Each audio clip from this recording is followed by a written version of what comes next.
her for my entire childhood, tugging at her apron strings, I was pretty sure for the recipes I didn't have, I could remember most of the ingredients and churn out her best sellers, or at least be pretty close. Known for being the methodical and analytical one, I had carefully mapped out a blueprint to restore the business to what I called its glory days, when all we sold was ice cream. But all my planning and practical graduate coursework had gone straight out the window by week 2. I learned firsthand about real-world time delays. I'd never worried so much in my life. My plan had been to relaunch the shop at the Chagrin Falls annual Memorial Day Blossom Festival, but between the wrong glass shipping for my partition wall, a prolonged crop of rainstorms, and an overbooked contractor, it would be closer to our little village's October pumpkin roll before I could flip the sign on the shop door to open. I say closer because my vision still hadn't been actualized. The plexiglass wall needed to partition off the kitchen still hadn't arrived, and the supplier of our fair trade cane sugar had gotten into a 10-car pileup. No casualties, but tons of the white grains had been overturned across the highway, making me have to wait to get the first batches started until another truck could be loaded. It turned out to be only a 2-day delay. Thank goodness it had arrived in time. I reached over and flipped the shower head to pulsating, letting the water beat down and wash away those thoughts of all the hiccups that had tried to give my ice cream dream a meltdown. I basked in the spray for a few more minutes before I turned off the water, stepped out of the shower, and wrapped a towel around me. I slid my hand across the condensation on the mirror and grabbed a bottle of face moisturizer. Smearing the liquid under my eyes and across my forehead, I couldn't help but grin, thinking about how our little business, with me at the helm, was going to come full circle today. We were back to selling ice cream, and only ice cream.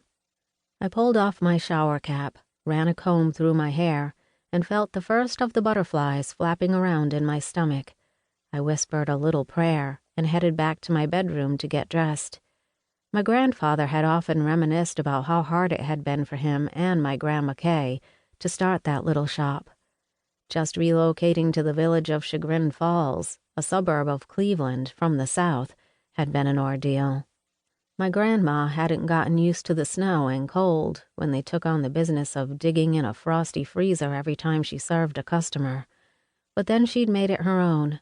Over the years, she came up with flavors that captured everyone's fancy: smooth and lemony luscious icebox pie, sprinkle-splattered cake batter, and my grandfather's favorite, pralines and cream.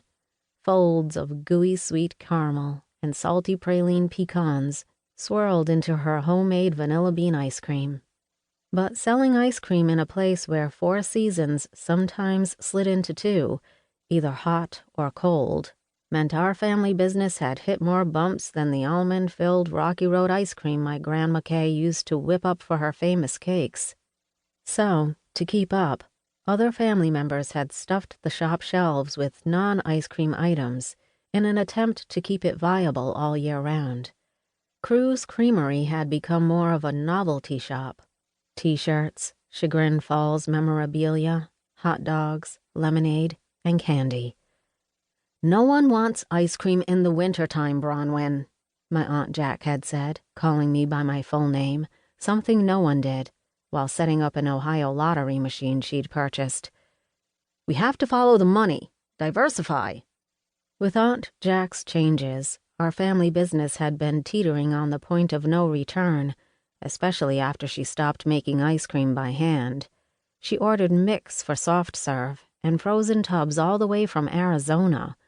Homemade ice cream had been what set us apart from all the other ice cream shops, but she said it made no economical sense to continue to make it half the year when she could get a year-long contract to supply ice cream to cover the late spring and summer months.